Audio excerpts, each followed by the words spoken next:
మహాదేవుడును మన రక్షకుడునైన యేసుక్రీస్తు నామమున చేరువచ్చిన సేవకులకు అలాగే పెద్దలకు విశ్వాసులందరికీ ప్రభు పేరట వందనాలు. ఈ దినం ప్రార్థన చేసుకొని కూడికను ప్రారంభించుకుందాం. మన మధ్యలో హైదరాబాద్ నుంచి వైఎంసీఏ నుంచి ఇజ్రాయెల్ అన్న ప్రారంభ ప్రార్థన చేస్తారు. ప్రార్థించుకుందాం. పరిశుద్ధుడైన మా ప్రియ పరలోకపు తండ్రి, మహాగణుడా, మహోన్నతుడా, మహిమగల దేవ, కనికర పూర్ణుడా, దయారుడా, మీ పరిశుద్ధమైన నామానికి స్తుతులు, స్తోత్రాలు, వందనాలు చెల్లిస్తున్నామయ్యా. మరొక నూతన దినాన్ని మాకు ఇవిగా ఇచ్చారు. గడిచిన రాత్రి మంచి విశ్రాంతినిచ్చి ఉదయకాలమున మా పడకల నుండి మమ్మల్ని సజీవులుగా లేపి నీ పాద సన్నిధిలో సాగిలపడి నేను స్తుతించే కృపనిచ్చారు. మార్నింగ్ కాన్ఫరెన్స్ అనేటువంటి ఈ జూమ్ కార్యక్రమంలో ఆయా ప్రాంతముల నుండి, ఆయా పట్టణాలు, గ్రామాల నుండి అందరినీ ఒక తాటిపై సమకూర్చి నీ పరిశుద్ధమైన మహిమగల నామాన్ని కొనియాడటానికి కృపను అనుగ్రహించిన విధానాన్ని బట్టి మీకు స్తుతులు, స్తోత్రాలు చెల్లిస్తున్నాం దేవా.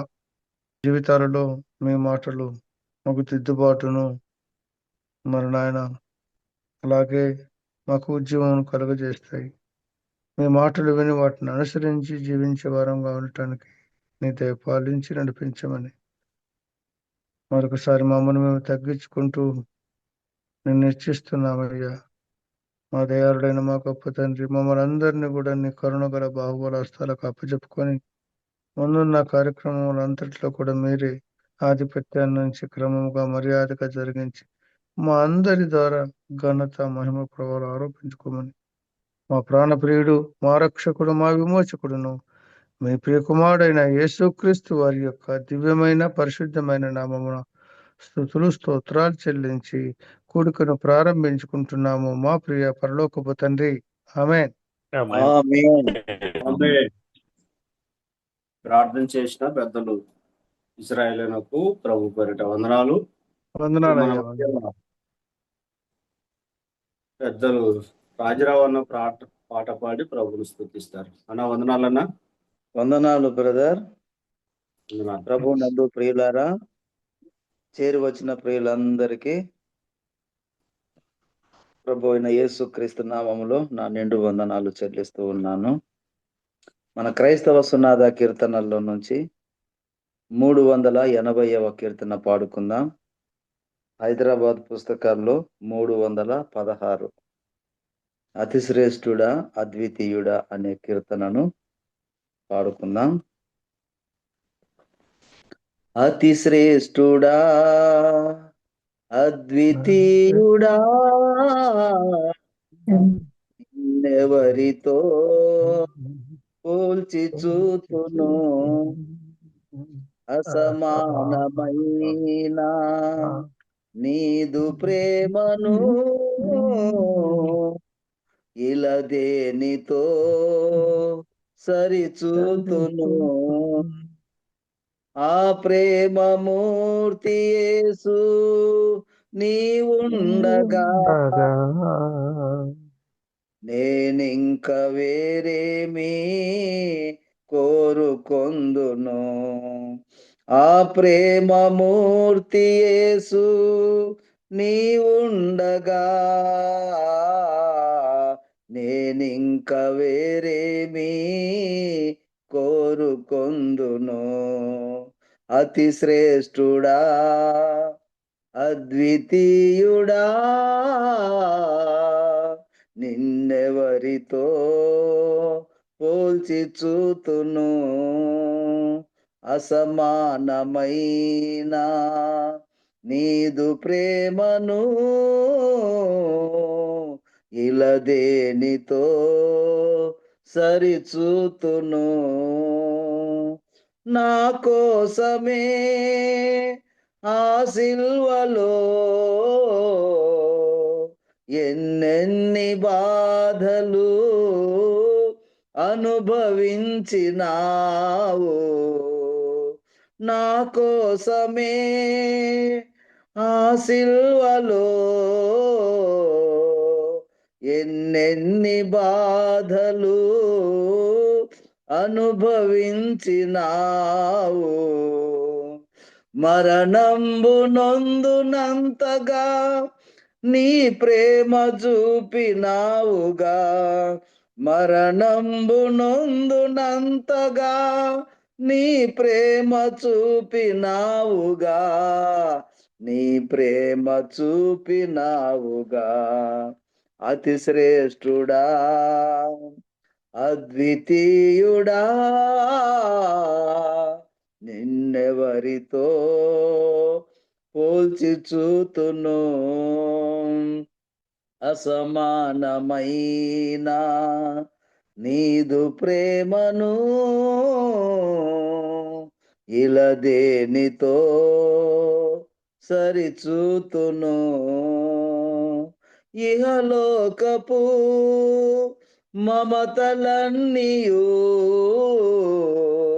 నీ ప్రేమ ముందు బహు స్వల్పమే, ఇహలోకపు మమతలన్నీయు నీ ప్రేమ ముందు బహు స్వల్పమే,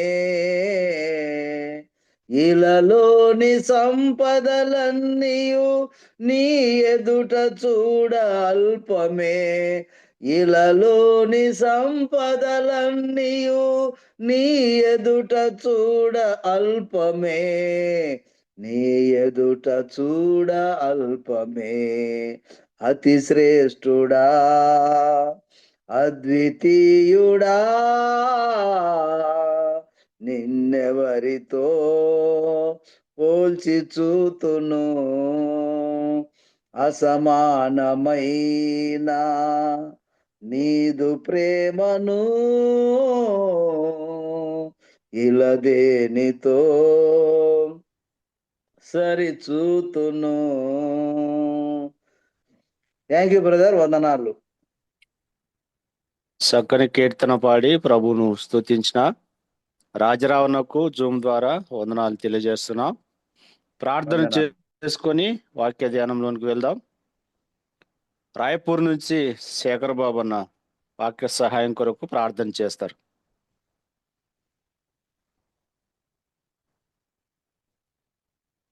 శేఖర్ బాబు అన్న,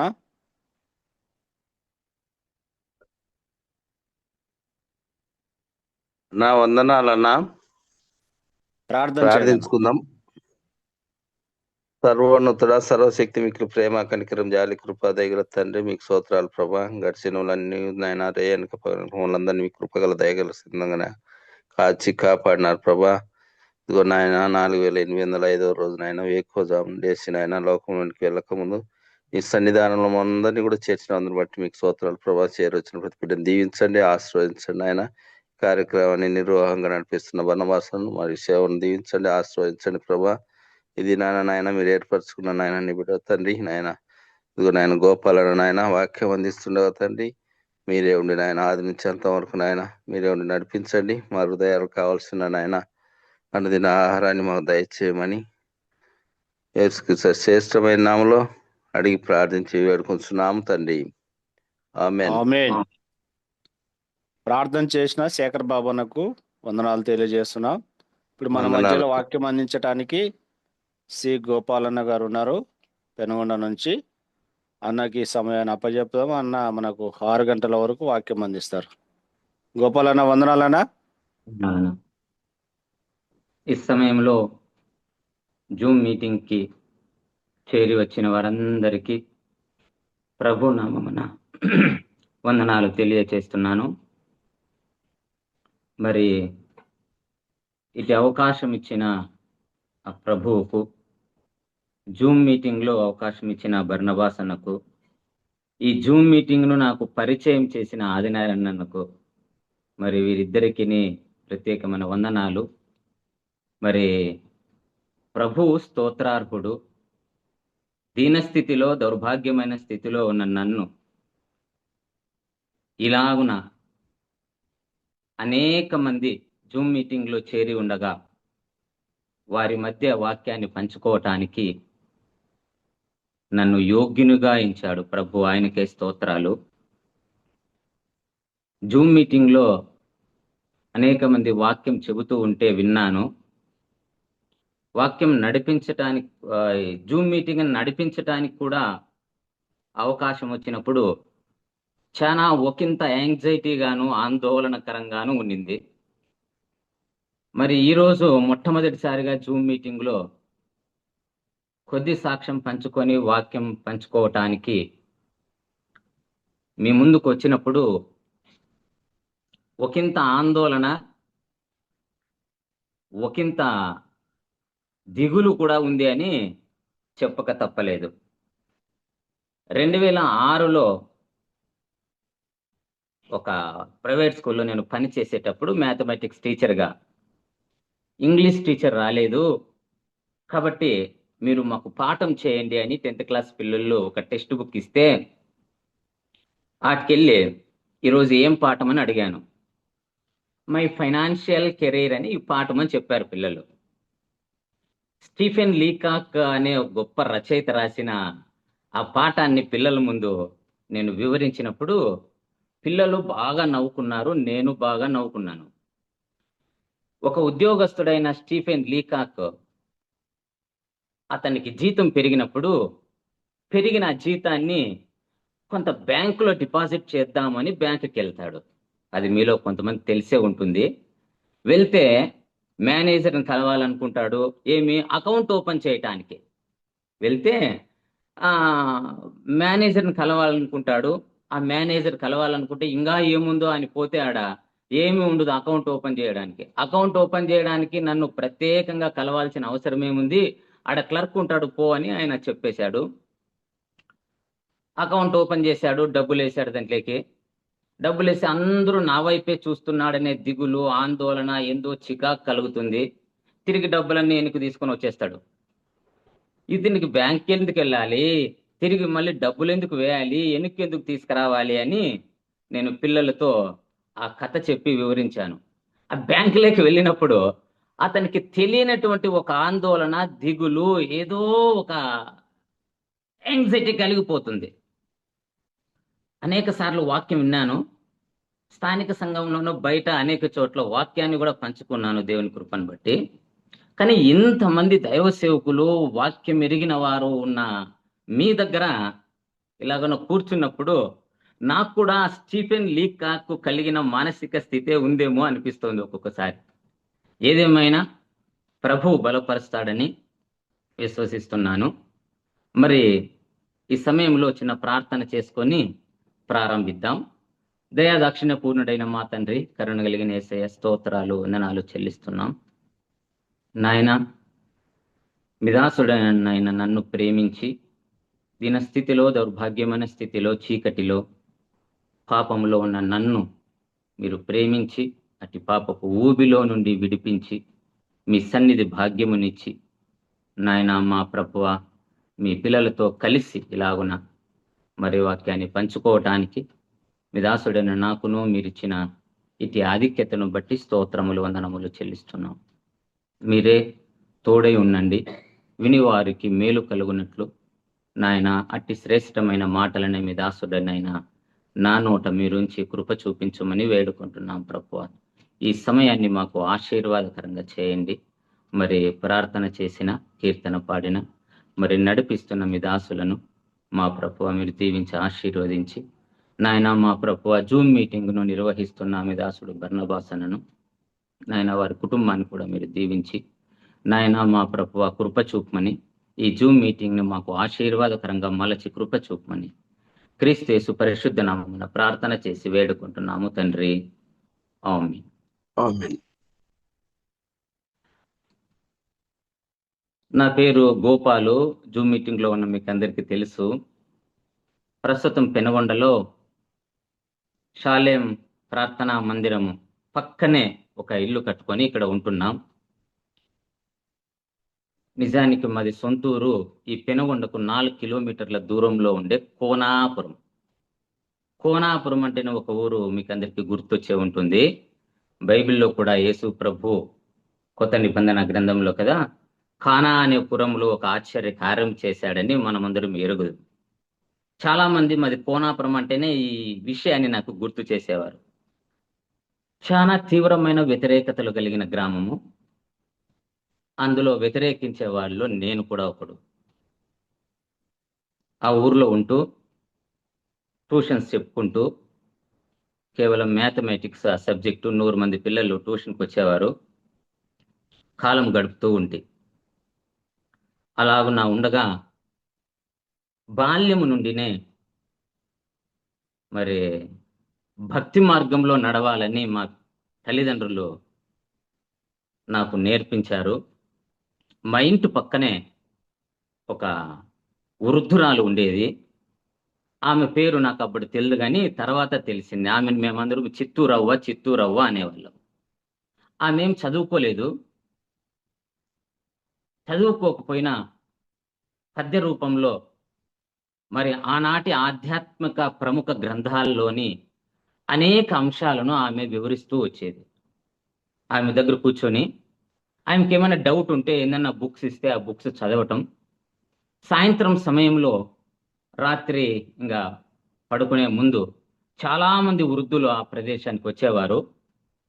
అబ్బాయిని పిలవండి, గోపాల్ని పిలవండి అంటే వాళ్ళ దగ్గర కూర్చొని కొన్ని రామాయణము, మహాభారతము ఇలాంటి గ్రంథాలలోని కొన్ని అంశాలను ఆమె వివరించమంటే వివరిస్తూ ఉండేవాడిని. ఆమెకున్న విశేషమైన జ్ఞానాన్ని చూసి చదువు రాని వృద్ధురాలకే ఇంత జ్ఞానం ఉందే, మరి చదువు వచ్చిన నేను, చదువుకోగలిగిన నేను ఆ గ్రంథాలను తెచ్చుకొని చదివి మరింత జ్ఞానాన్ని సంపాదించుకోవచ్చు కదా అనే ఉద్దేశంతో మరి మా అన్న అయితేనేమి, మా నాన్న, ఇంకా కొంతమంది గ్రామంలో పెద్దవాళ్ళని అయితేనేమి కొన్ని గ్రంథాలు సేకరించి చదవడం మొదలుపెట్టాను. భగవద్గీత శ్లోకాలు చాలా కష్టమైనవి, సంస్కృతంలో శ్లోకాలు. ఇప్పటి కాలంలో అయినా ఒకవేళ యూట్యూబ్లో చూసి అవి ఎట్లా పలకాలో తెలుస్తాయి, కానీ ఆనాడు చాలా కష్టం. పుస్తకాలు తెప్పించుకొని చదవడం ప్రారంభించాను. కొంతమంది కూర్చుంటే సాయంత్రం పూట్ల వారికి వివరించడం కూడా ప్రారంభించాను. అలాగున శనివారం సమయంలో మా ఇంటికి దగ్గరలోనే ఒక దేవాలయం ఉంది. అక్కడ కూడా చేరి భజన కార్యక్రమం అయిపోయిన తర్వాత ఒక చర్చా గోష్ఠి ఉండేది. అనుమాన నివృత్తి అట్లా చేసుకుంటూ కాలం గడుపుతూ ఉండేవాడిని. అలాగున కాలం గడుపుతుండగా మా ఇంటి దగ్గరే పద్మావతమ్మ, అక్కులప్ప అని దంపతులు ఉండేవారు. ఆమె ప్రభువు గురించి విని మరి పెనుగొండలో ఉండే చర్చికి వస్తూ పోతూ ఉండేది. అదే సమయంలో నాకు ఒక అక్క ఉంది. ఆమెకు అప్పుడప్పుడే పెళ్ళయింది. ఆమె కూడా నాకు ఇంకా పిల్లలు కలగలేదు కదా, యేసు ప్రభు నమ్ముకుంటే పిల్లలు కలుగుతారు అని ప్రార్థన చేద్దాము అని వారు చెప్పడం వల్ల వారిద్దరూ కలిసి అట్లా వెళుతూ వాళ్ళ ఇంట్లో ప్రార్థన చేసుకుంటూ ఉండేవారు.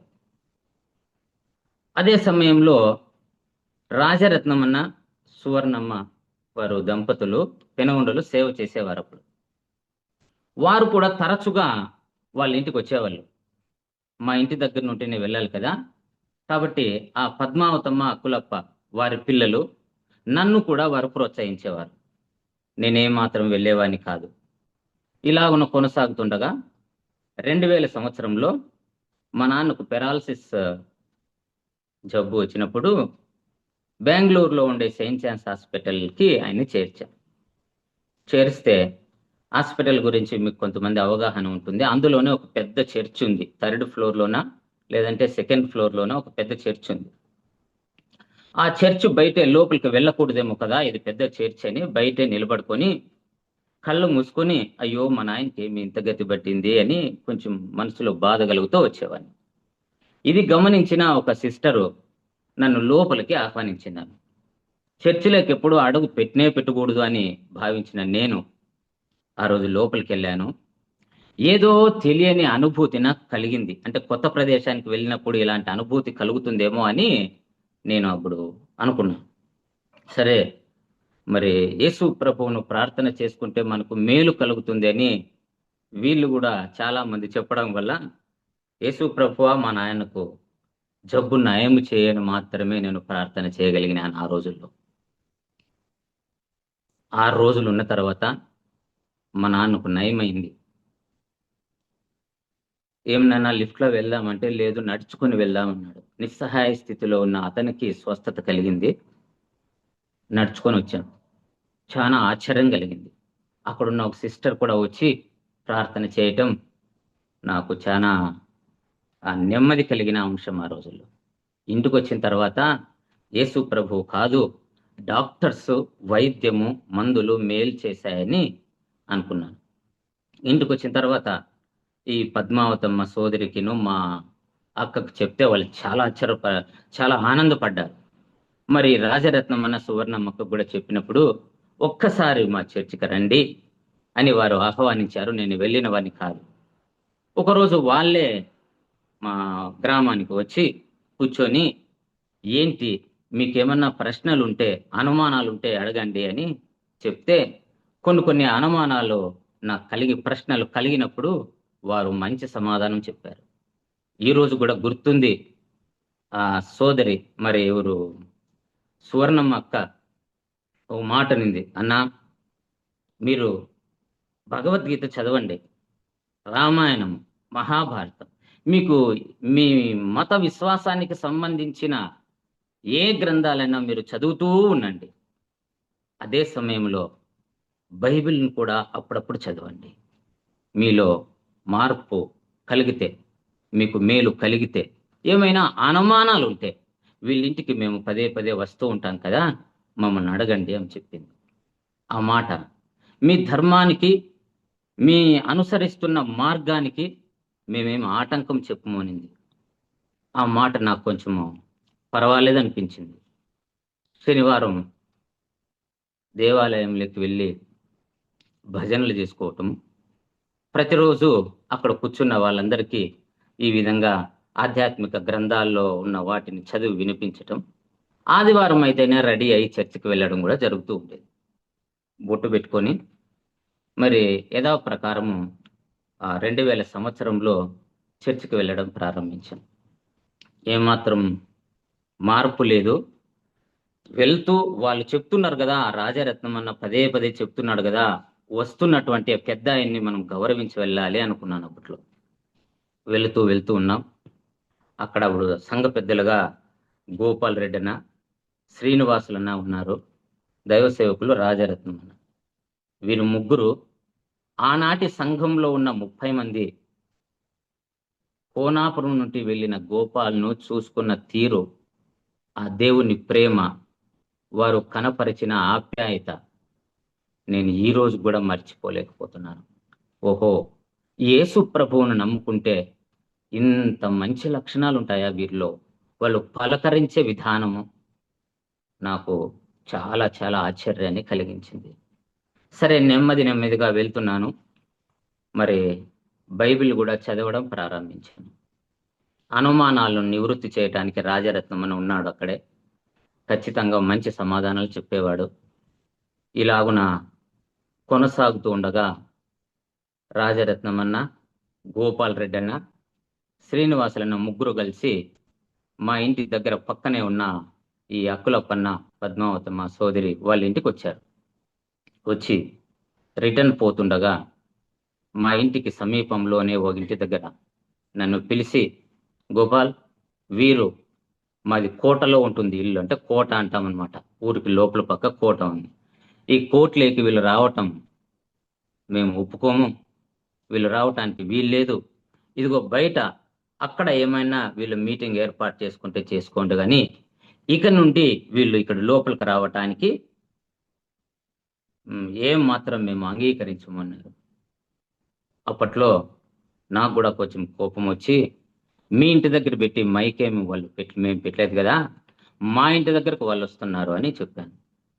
దాన్ని వాళ్ళు పెద్ద ఇష్యూగా తీసుకొని ఒకరోజు నన్ను పిలిపించి దాడి చేయాలని చూశారు. కానీ అప్పటికే చాలామంది పిల్లలకి 100 మందికి పిల్లలకి ట్యూషన్ చెప్తున్నా నా మీద కొంతమందికి ప్రేమ, గౌరవం ఉంటాయి కదా, ఆ పని చేయొద్దండి, బెదురు పెట్టి వదిలివేద్దామని అనుకున్నారు. గ్రామంలో చోటుకు పిలిపించారు. చూడు బాబు, నువ్వు ట్యూషన్ అన్నా పెట్టుకో, ఇక్కడ ఉండు, లేదంటే ఆ చర్చ్ కన్నా పో, రెండిట్లో ఏదే ఒకటి నిర్ణయించుకో. ఇతనితో ఇంకెవరు మాట్లాడకూడదు, ఇతనితో ఎవరు సహవాసం చేయకూడదు.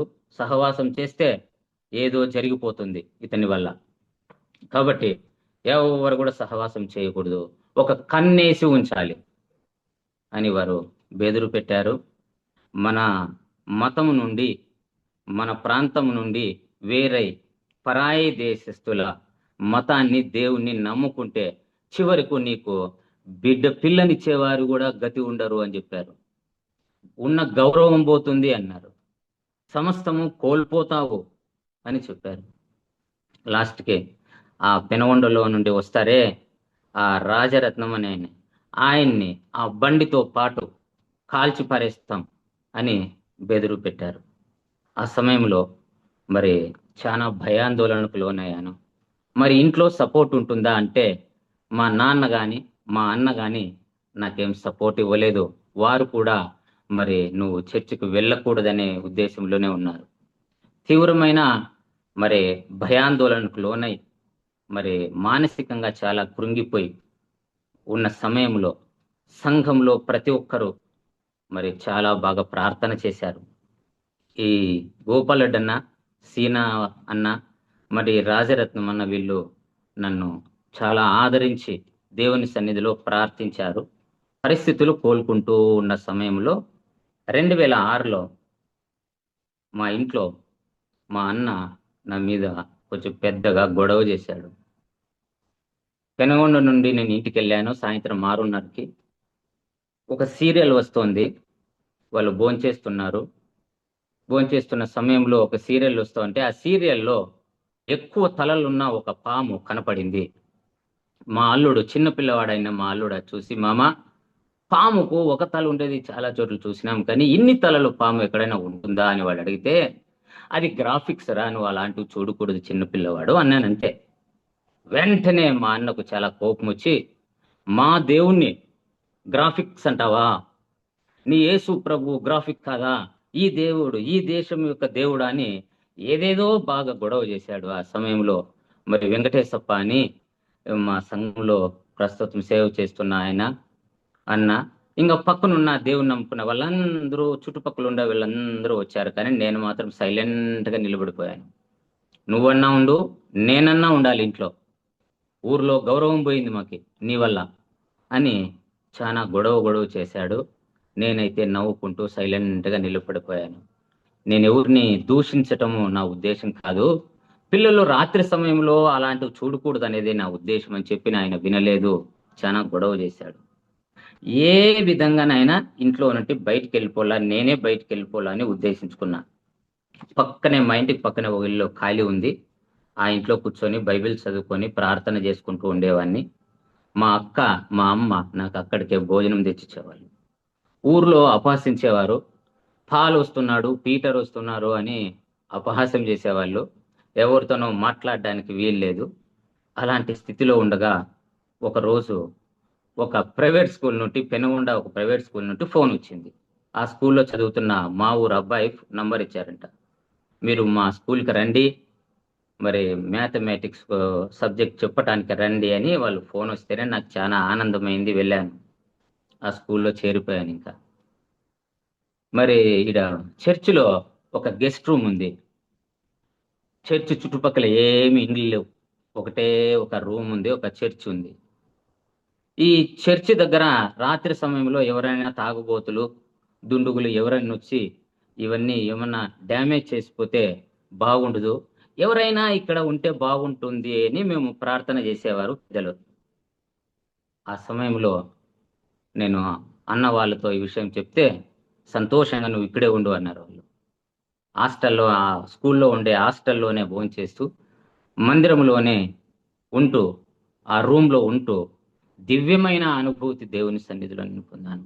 ఎవరు ఉండరు, సాయంత్రం అయితేనే సంతోషంగా బాగా బైబిల్ చదువుకొని ప్రార్థన చేసుకుంటూ గడిపేవాడిని. ఈ సమయంలో మరొక వ్యక్తి కూడా ఉన్నాడు, ఆ గ్రామంలో పెద్ద టీ కిస్టప్ అని. భజన కార్యక్రమాల్లోనూ పెద్దరికంగా ఉండేవాడు. ఆయన నాతో ప్రతిసారి గొడవ పడేవాడు. ఎందుకు నువ్వు అక్కడ వెళ్తున్నావు, ఏదో రోజుకు తిరిగి వస్తావు నువ్వు మా దగ్గరికి, రావాల్సిందే అని చాలా చాలా నన్ను ఇబ్బంది పెడుతున్న పరిస్థితుల్లో నేను అప్పుడు ఫీల్ అయ్యాను. తర్వాత ఒక 4-5 సంవత్సరాల క్రితం మొదటి ఆయన ఫోన్ చేసి, అల్లుడు నేను మీ కిస్టక్ మామను మాట్లాడుతున్నాను, ఈరోజు క్రిస్మస్ కదా, హ్యాపీ క్రిస్మస్. ఆ యేసు ప్రభువు నిన్ను దీవించాడు, మరింతగా దీవించాలని, నీ కుటుంబం దీవింపబడాలని మనస్ఫూర్తిగా కోరుకుంటున్నాను అని చెప్తే, యేసు ప్రభువు గురించి వారికి తెలిసినందుకు, దేవుని నామాన్ని మహిమపరిచినందుకు నాకు చాలా సంతోషం కలిగింది. మరి దేవుని సన్నిధిలో అలాగను కొనసాగుతుండగా రాజరత్నమన్న ఒకసారి మమ్మల్ని అందరినీ యూత్ మీటింగ్ కూడా పిలుచుకొని పోయాడు కడపకి. యూత్ మీటింగ్లో మరి మీ సంఘాల గురించి ఎవరైనా వచ్చి 2 నిమిషాలు చెప్పండి అన్నప్పుడు పెనుగొండ సంఘం నుండి 17-18 మంది యూత్ వెళ్ళాం. మమ్మల్ని అందరినీ ఇలాగున ఆత్మీయంగా పెంచి ఒక మంచి మార్గంలో నడిపించిన ఒక మంచి దైవ సేవకుని మీరు మా మధ్యకు పంపించినందుకు ఈ సంఘానికి ప్రత్యేకమైన వందనాలు అని అక్కడ వారితో మాట్లాడడం జరిగింది ఆ పెద్ద సభలో. మరి ఒక క్విజ్ పెట్టారు. క్విజ్లో కూడా మా సంఘం తరపున 2nd ప్రైజ్ అందుకున్నాం. మరి నేను అక్కడికి వెళ్ళి ఆ స్టేజ్ మీదకి వెళ్ళి అందుకున్నప్పుడు నాకు చాలా ఆనందం కలిగింది. 2008లో మ్యారేజ్ అయింది. మందిరం పక్కలోనే ఉంటూ, ఇల్లు అక్కడ బాడికి తీసుకొని ఉంటూ, ప్రతి పరిచర్యలోనూ మందిరంలో మరి బాత్రూంలో కడగటం మొదలుకొని, వంటల పరిచర్య మొదలుకొని, మరి మందిరంలో మరి పట్టలు వేయటం, చాపలు వేయటం, మిగిలిన పనులన్నీ మరి వాక్యాన్ని అందించటానికి కూడా ప్రజలు మరి రాజరత్నమన్న చాలా ప్రోత్సహించారు. 2004లో వాక్యం చెప్పాలని ప్రోత్సహించారు. అప్పటి నుండి వాక్య పరిచర్యలోను, వంటల పరిచర్యలోను, మరి విలేజ్ అంటే ఆయా ప్రదేశాల్లో మరి పల్లెలకు వెళ్తూ సువార్త వారికి ప్రకటన చేస్తూ, మరి స్థానిక సంఘానికి వస్తున్న కుటుంబాలను పోయి బలపరుస్తూ నేను వెంకటేశప్ప అనే సోదరులు వెళ్ళి వస్తూ ఉండేవారు. ఇలాగున మా కుటుంబాన్ని మరి దేవుడు దీవించి ఆశీర్వదించాడు.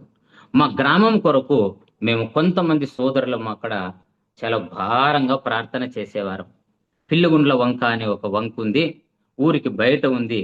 ఆ ప్రాంతానికి వెళ్ళి కన్నీరు విడిచి ప్రార్థన చేసేవారు. దేవుడు ఆశ్చర్యకరంగా తన కృప చూపించి ఈ రోజుకి దాదాపు 60-70 మంది ప్రభువుని నమ్ముకొని, కొందరైతే ఆయా ప్రదేశాలకు వెళ్ళారు. కానీ స్థానిక సంఘానికే ఒక 60 మంది మరి స్థానిక సంఘానికి రావటానికి కృపనిచ్చాడు దేవుడు. మేమేం పెద్ద పరిచర్య చేయలేదు, ఆ గ్రామంలో సువార్త ప్రకటించడానికి వీల్లేదు.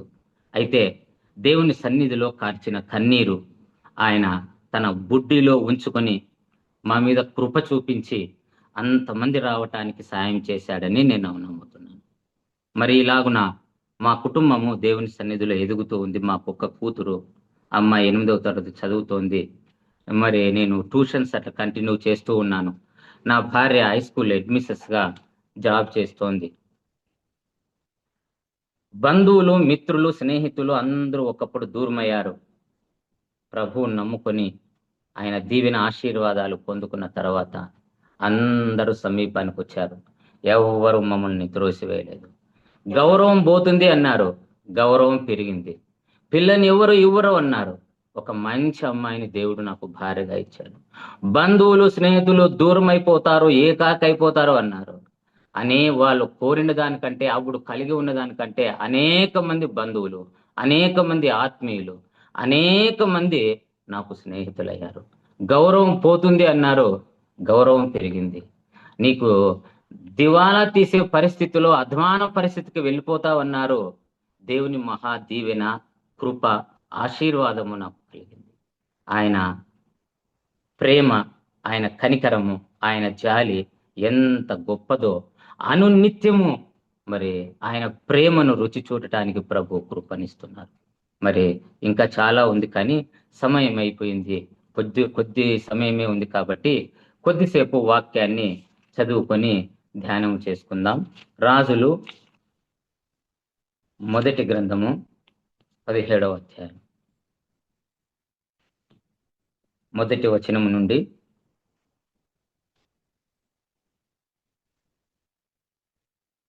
3వ వచనం వరకు చదువుకుందాం. అంతటా గిలాదు కాపురస్థల సంబంధియును తిష్బీయుడు నైన ఏలియా ఆహాబు నొద్దకు వచ్చి, ఎవని సన్నిధిని నేను నిలవబడి ఉన్నాను, ఇజ్రాయేలు దేవుడైన ఆ యెహోవా జీవము తోడు, నా మాట ప్రకారముగాక ఈ సంవత్సరములలో మంచైనను వర్షమైనను పడదని ప్రకటించును. పిమ్మట యెహోవా వాక్కు అతనికి ప్రత్యక్షమై, నీవు ఇచ్చటి నుండి తూర్పు వైపునకు పోయి యోర్దానుకు ఎదురుగానున్న కెరీతు వాగు దగ్గర దాగి ఉండుము. 3వ వచనం వరకు చదువుకున్నాం.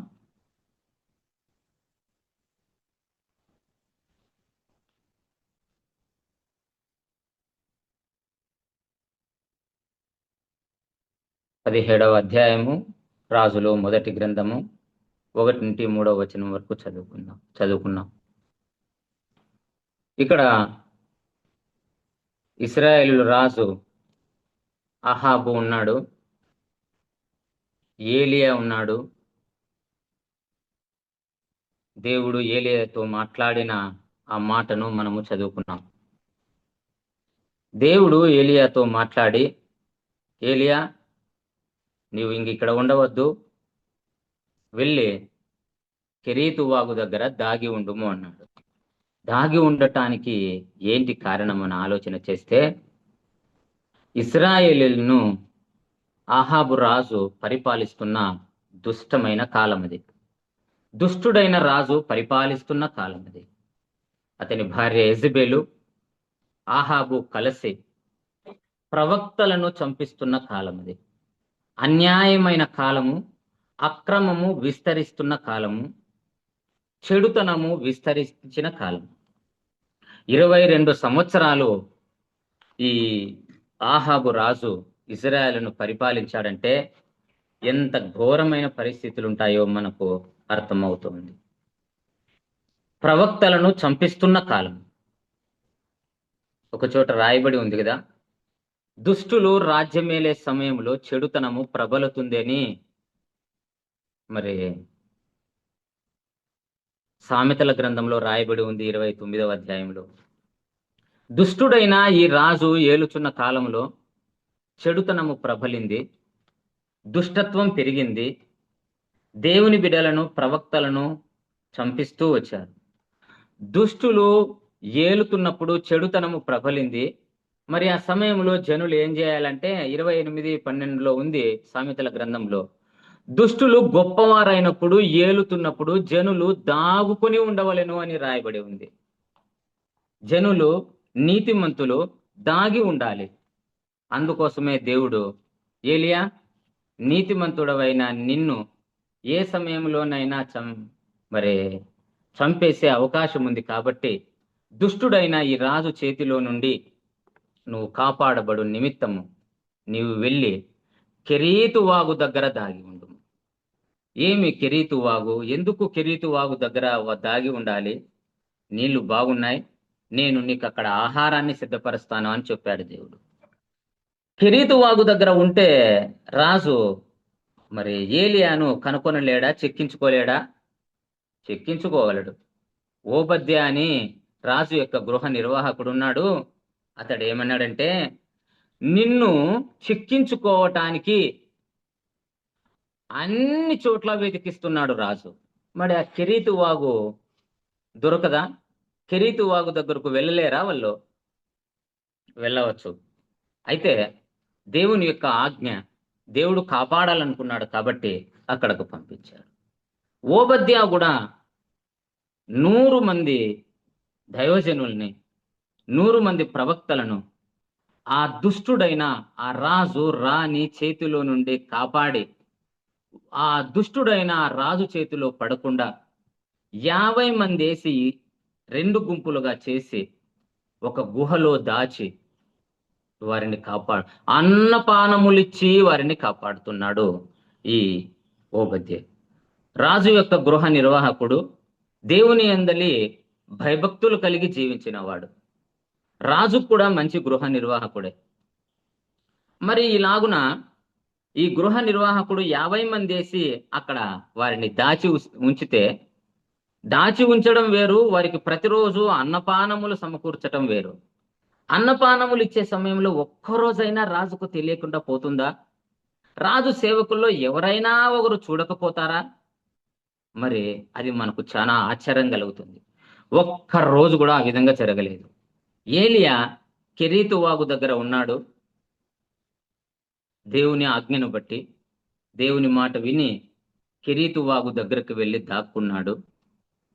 గృహ నిర్వాహకుడైన ఓబద్య 100 మందిని 2 గుంపులుగా చేసి గుహలో పెట్టి వారిని భద్రపరిచాడు. అది కూడా రాజుకు తెలియలేదు. ఏంటి రహస్యము? అంత రహస్యమైన ప్రదేశమా అవే? మరి దావీదు కూడా ఈ సమయంలో గుర్తుకొస్తున్నాడు. ఒకసారి దావీదును చంపవలననే ఆలోచన కలిగి ఉన్నాడు సౌలు. ఏ విధము చేతనైనా దావీదును చంపేసి నా కొడుకు రాజుగా ఉండాలని సౌలు అభిప్రాయపడ్డాడు.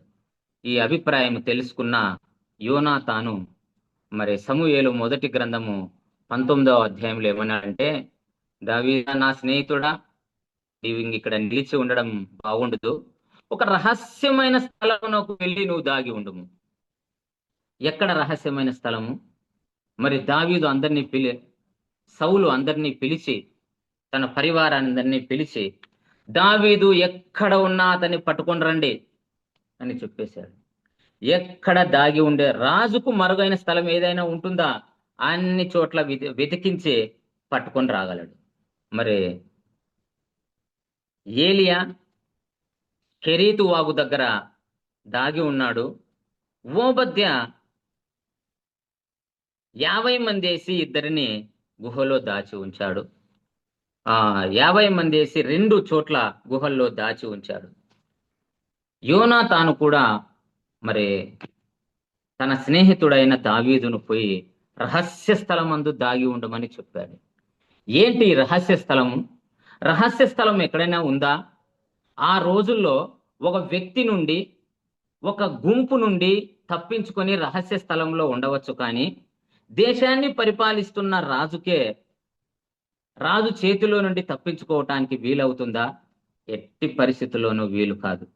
మరి ఏంటి రహస్య స్థానము అని చూస్తే, ఆయన గుడారమే, ఆయన సన్నిధే నిజమైన దాగుచోటు అని నాకు అనిపించింది. చూద్దాం కీర్తనల గ్రంథం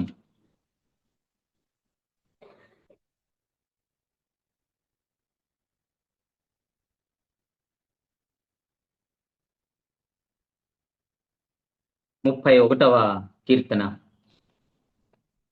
20వ వచనాన్ని చదువుకున్నాం. మనుషుల కపటోపాయమును వారిని అంటకుండా నీ సన్నిధి చాటున వారిని దాచుచున్నావు, వారిని గుడారములో దాచుచున్నావు. దేవుని సన్నిధిలో, తన దేవుడు తన సన్నిధిలో, తన గుడారములో, తన దక్షిణ హస్తపు నీడలో వారిని భద్రపరచకపోతే వారు రాజు చేతిలో నుండి కాపాడబడేవారా? రాజు చేతిలో నుండి తప్పించుకోగలిగేవారా? తాము కాపాడుకోనగలిగేవారా? కెరీతు వాగు గురించి అందరికీ తెలిసే ఉంటుంది. ఎందుకంటే బాగా నీళ్లు ప్రవహించే ప్రదేశం. కరువు చాలా తీవ్రంగా ఉంది. ఆ కరువు తీవ్రతను తప్పించుకోవటానికి నీళ్ళు ఎక్కడ ఉన్నాయి, మరి తమ పశువులకు నీళ్లు ఎక్కడ దొరుకుతాయని రాజు అనేక చోట్లకు పంపించినప్పుడు ఖచ్చితంగా దొరికిపోతాడు మరి ఏలియా. అలాగున దొరకకుండా మరి ఆహాబు యెజెబెలు యొక్క దుష్టులైన ఆ పాలకులకు దొరకకుండా దేవుడు తన సన్నిధి చాటున తన గుడారంలో వారిని దాచి ఉంచారు.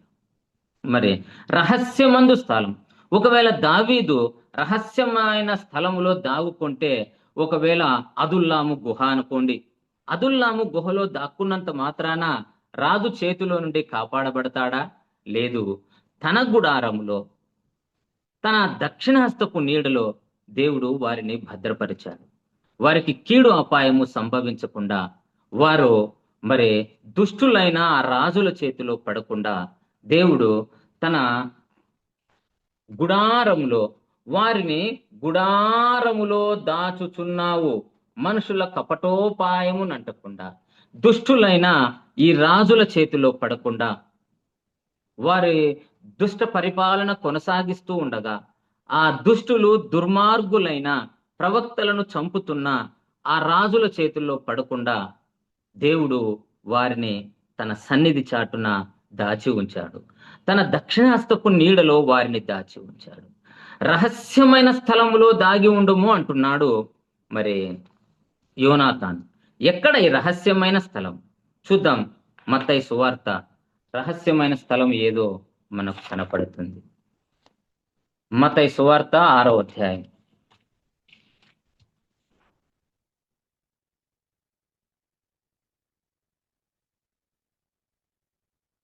ఆరో వచనాన్ని చూస్తే,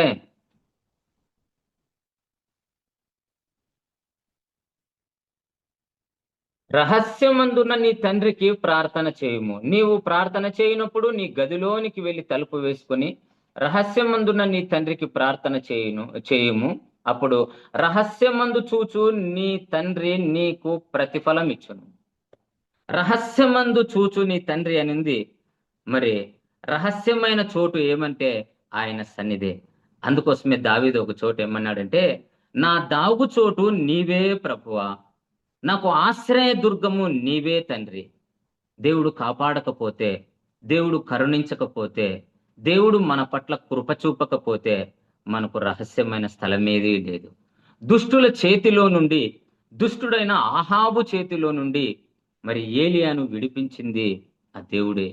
దుష్టుడైన ఆహాబు చేతిలో నుండి దేవుడు విడిపించకపోతే మరి వారి యొక్క దుష్టత్వానికి బలైపోయేవాడు ఏలియా. అలాగున మరి వారి చేతిలో పడకుండా తన దక్షిణాస్తపు నీడలో భద్రపరిచాడు దేవుడు.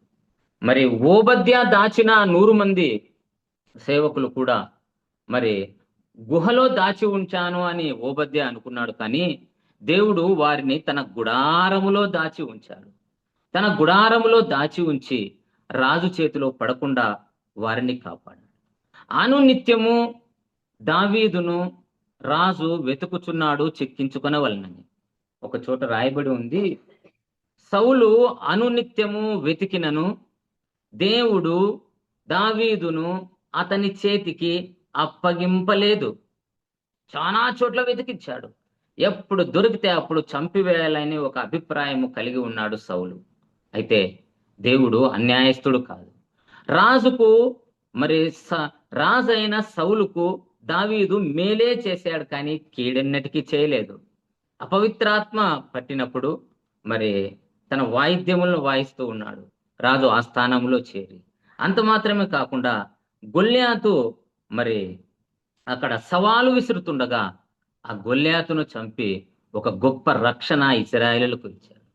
రాజుకు ఆ ఆలోచనకర్తగా ఉన్నాడు. రాజుకు అల్లుడై ఆలోచనకర్త. నీ సన్నిధిలో మరి నీ దగ్గర ఇంత నమ్మకమైన వాడు ఎవడున్నాడు రాజా అన్నాడు ఒక సేవకుడు. అలాగున అంత నమ్మకంగా దావీదు కొనసాగుతుండగా మరి రాజు దగ్గర అలాంటి నమ్మకమైన వ్యక్తినే రాజు చంపాలనుకున్నాడు.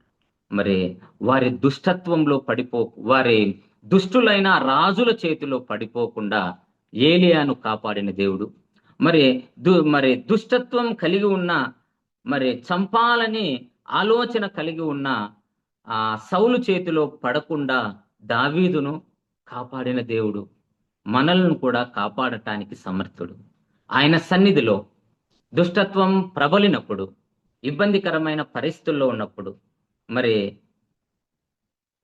అలాంటి సమయాల్లో మనము దేవుని సన్నిధిలో దాగి ఉంటే, ప్రభువా నీవే నా దాగుచోటు, నీవే నన్ను కాపాడు, ప్రతి పరిస్థితి నుండి నన్ను విడిపించు అని ఆయన సన్నిధిలో మనము చేతులు ఎత్తగలిగితే ఆయన ఆశ్చర్యకరుడు, అద్భుతకరుడు, మనకు ఖచ్చితంగా ఆలోచన చెప్పి ఆయన దీవెన ఆశీర్వాదాలతో మనల్ని నింపుతాడు. ఆ మేలులతో మనల్ని తృప్తిపరిచే దేవుడై ఉన్నాడు మన ప్రభు. మరి రహస్య స్థలమందు దాగి ఉండుము అని సలహా ఇస్తే యోనాతాను వెళ్ళి అదుల్లాము గుహలో దావీదు దాక్కుని ఎంతగా ఆయన సన్నిధిలో మొరపెట్టి ఉన్నాడు. నా ప్రభువు నాకేమి తెలియచేసేంత, తన చిత్తాన్ని తెలియచేసేంత వరకు నేను ఇక్కడే ఉంటాను అని ఒక అభిప్రాయం కలిగి ఉన్నాడు. దాగుచోటు, దేవుడే మన దాగుచోటు. మరి రహస్య స్థలమందు దాగి ఎవరికి కనపడకుండా రహస్యమందు చూచు తండ్రి వైపు తన దృష్టి నిలిపి తన రిక్తహస్తములను ఆయన వైపు చాచి, ప్రభువా, ఈ రాజు చేతిలో నుండి నన్ను నేను కాపాడుకోలేను, నీవే కాపాడు తండ్రి. కెరీతు వాగు దగ్గర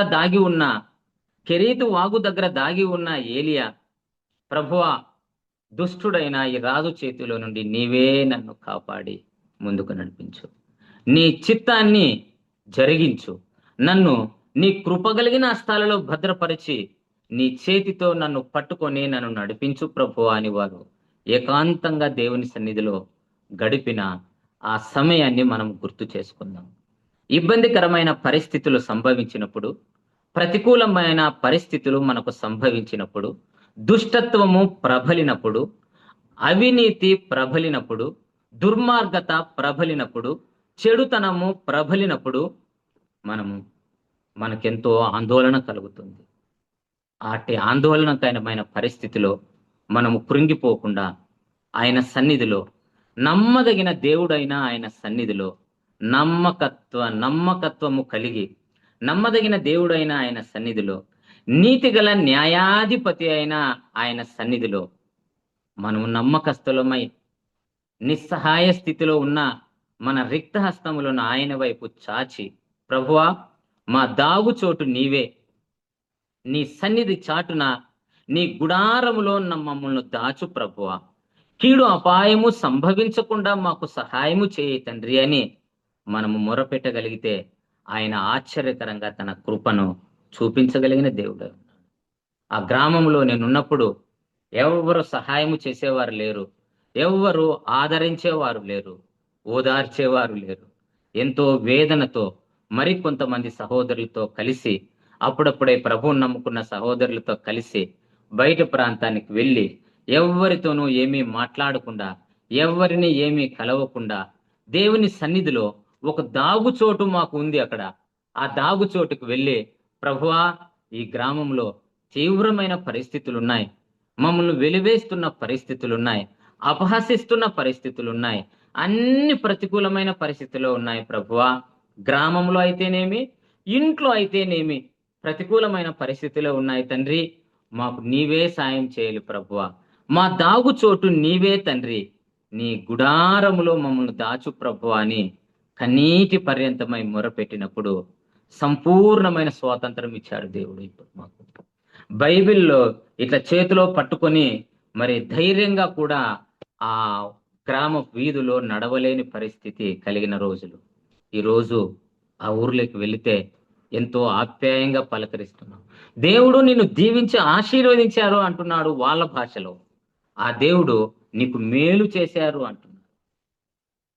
దాగుచోటు అయిన, రహస్య స్థలమైన ఆయన సన్నిధిలో ఎవ్వరూ లేనప్పుడు, ఆయన మాత్రమే చూస్తున్నప్పుడు మన రిక్త హస్తములను ఆయన వైపుకు చాచి, ప్రభువా మాకు సహాయము చేయమని ఆయన సన్నిధిలో మనం ప్రార్థించగలిగితే, ఏలియా లాగా మరి ఒక మంచి దాగుచోట్లో, దావీదు లాగా ఒక మంచి దాగుచోటున, రహస్యమైన స్థలమందు, మన ప్రభువు నివాసము చేసే ఆ స్థలమందు మనము ఆయన సన్నిధిలో ఎక్కువ సమయం గడపగలిగితే, అట్టి ప్రార్థనా పరులమై మనము గడపగలిగితే, ప్రతి విధమైన కీడు అపాయములను మన నుండి మనల్ని తప్పించి మనకు మన ప్రభువు క్షేమమునిచ్చే దేవుడై ఉన్నాడు. ఆయన మన అందరి నిమిత్తమై లోకానికి దిగి వచ్చాడు. ఆయన మన కొరకు తన రక్తాన్ని కార్చాడు, తన ప్రాణాన్ని మన కొరకు బలిగా అర్పించాడు. ఆయన ఈ లోకానికి రాకపోయినట్టయితే మరి నిత్య నాశనమే మన అంతము. అలాగున ఉండగా దేవుడు మనల్ని ప్రేమించి ఈ లోకానికి దిగి వచ్చాడు, మనందరి నిమిత్తమై ప్రాణం పెట్టాడు, తన దివ్యమైన ఆశీర్వాదాలతో మనల్ని నింపుతున్నాడు మన ప్రభు. ఆయన సన్నిధిలో అనేక సార్లు ప్రార్థించగా ఆశ్చర్యకరమైన ఆయన కృపను పొందుకోగలిగాను. నేను కూడా ఆయన ప్రేమను రుచి చూడగలిగాను. ఆయన మనకు సమీపంగా ఉండి ఆయన సన్నిధిలో దాగుచోటు, మనము ప్రార్థనలో మనము ఆయన సన్నిధిలో గడిపితే ఆయన మనకు సమీపంగా ఉండి మన ప్రతి అవసరతను తీర్చే దేవుడని ప్రత్యక్షంగా రుచి చూడగలిగాను. అనేక మంది చెబుతుండగా విన్నాను, కానీ అది ప్రత్యక్ష అనుభవంలోకి రాలేదు.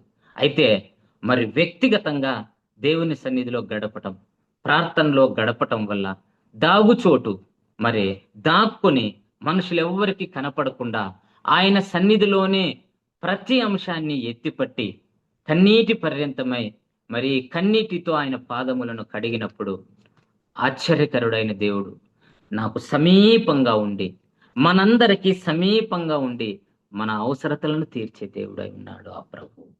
భయంకరమైన పరిస్థితులను తప్పించిన దేవుడు, ఏలియా కలిగి ఉన్న భయంకరమైన పరిస్థితులను తప్పించిన దేవుడు, రాజు చేతిలో నుండి దావీదును తప్పించిన దేవుడు నిన్ను నన్ను కూడా అట్టి పరిస్థితుల్లో నుండి తప్పిస్తాడు.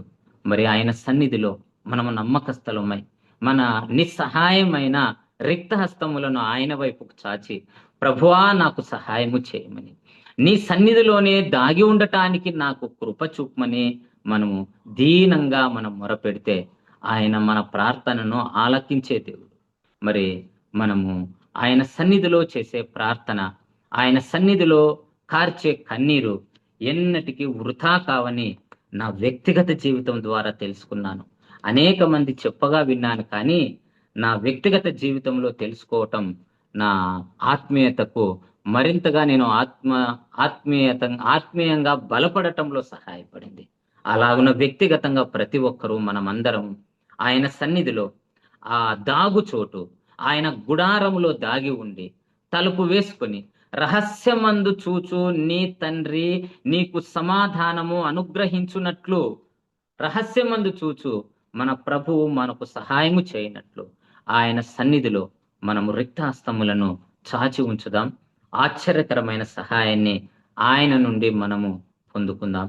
దేవుడి కొద్ది వాక్యాన్ని దీవించునుగాక.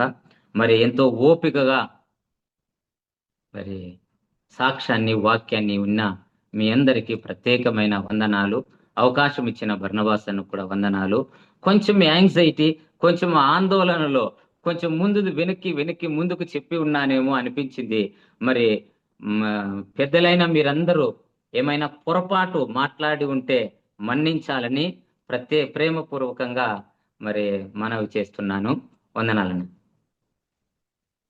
చక్కని వాక్యం అందించిన గోపాలన్నకు వందనాలు తెలియజేస్తున్నాను. ముగింపు ప్రార్థన చేసుకుందాం. పెద్దలు అనంతపురం నుంచి ఆదినారాయణ ప్రార్థన చేసి ముగిస్తుంటాం. వందనాలు వినపడుతుందా? ఓకే అన్న, చేయండి. దయాళుడు మా గొప్ప తండ్రి, పూజ్యునేడా స్తోత్రాలు స్వామి, మా రక్షక, మా ప్రాణపీడ అన్ని నామలకు పైనామం గల దేవానికి స్తోత్రాలు స్వామి, వందనాలు చెల్లిస్తున్నాం.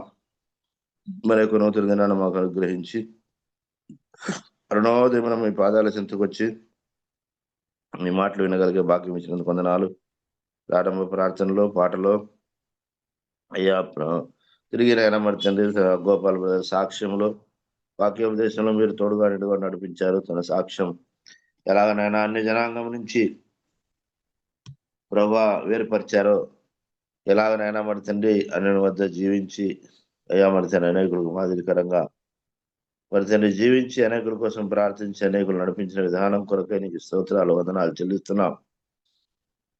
వేటుకున్నా తండ్రి రాజులు మొదటి గ్రంథం 17వ అధ్యాయం ద్వారా నాయన మరి తండ్రి ఆహాబు రాజు నాయన మరి తండ్రి భక్తుడైన ప్రవక్తైన మరి తండ్రి ఏలియా ఏ విధంగా పౌరుషం కలిగి జీవించాడో, ఎలాగనైనా మరి తండ్రి నేను ప్రార్థన మరి తండ్రి విన్నారో, మరి గొప్ప దేవుడు, నిజమైన దేవుడు నిరూపించాడు. మరి తండ్రి అనేక మంది మరి తండ్రి ప్రభు ప్రవక్తలు ఉన్నా కూడా నీ భక్తుడు ఒకడే ధైర్యంగా నిలబడి నాయన మరి తండ్రి గొప్ప కార్యాలు చేసేందుకు వందనాలైన స్తోత్రాలు చెల్లిస్తున్నాం. ఈ దాసం ద్వారా ఇచ్చిన వర్తమానాన్ని బట్టి స్తోత్రాలు స్వామి, వందనాలు చెల్లిస్తున్నాం. ఏలే ప్రవక్తలే మేము కూడా నమ్మకంగా మీ కొరకు సాక్షులుగా జీవించడానికి సహాయం తెచ్చండి. నాయన కృప చెప్పండి. మీ దాసుని నాయన మర్తిని గోపాల్ గారిని, భార్యను, కుమార్తెను ఆయన పనిని ఆశీర్వదించి దీవించండి. సంఘంలో చక్కని పనిముట్టుగా వాడబడినట్టు సహాయం దయచేయండి అయ్యా. మీ దీవెని చేతి నింపమని వేడుకొని ప్రార్థిస్తున్నాం స్వామి. స్వామి కృప చూపండి. ఇలాగైనా చెరివచ్చిన వీళ్ళందరినీ బట్టి వందనాలు. మీ దాసులు భారం వహిస్తున్న బన్వాసు ధర బట్టి ఈ దినం నడిపించిన పేదల ధర బట్టి మీకు వందనాలైనా స్తోత్రాలు చెల్లిస్తున్నాం. మరి తండ్రి చెప్పబడిన సాక్ష్యం ఇతబడిన వాక్యం అర్థం కాకుండా అయా మరి తండ్రి అది మరి ప్రభావ మాకు కూడా నాయన మరి తండ్రి మాదికరంగా మేము స్వీకరించి నాయన మరి తండ్రి అనేక ఆత్మల సంపాదన కోసమే ప్రతి ఒక్కరిని మీ సేవలో బలమైన పనిముట్టుగా వాడుకోండి. దినాలు కడవరి దినాలు, భయంకరమైన దినాలు, మీ స్వార్థను వ్యతిరేకిస్తున్న దినాల్లో ఉంటున్నాం కాబట్టి అయినా ఏది ఎట్లున్నా మరి తండ్రి వీటిని అతిక్రమించి మీ యొక్క కార్యాలు గొప్పవి కాబట్టి మీ గొప్ప కార్యాలు జరిగించుకోమని ఎడుకొని ప్రార్థిస్తున్నాం. ఘనత మహిమ ప్రభావం కరపిస్తూ జూమ్లో చేరిన ప్రియులందరినీ బట్టి వందనాలు చెల్లిస్తూ మా ప్రాణప్రియుడు, రక్షకుడు, విమోచకుడు, సజీవుడైన యేసు ప్రభువుల వారి పరిశుద్ధమైన నామాన్ని బట్టి స్తుతించి ప్రార్థించి దీన మనస్సు అడిగి వేడుకుంటున్నాం తండ్రి. ఆమేన్. ఆమేన్. ఆమేన్. వందనాలు. ప్రార్థన చేసిన ఆదినారాయణకు వందనాలు.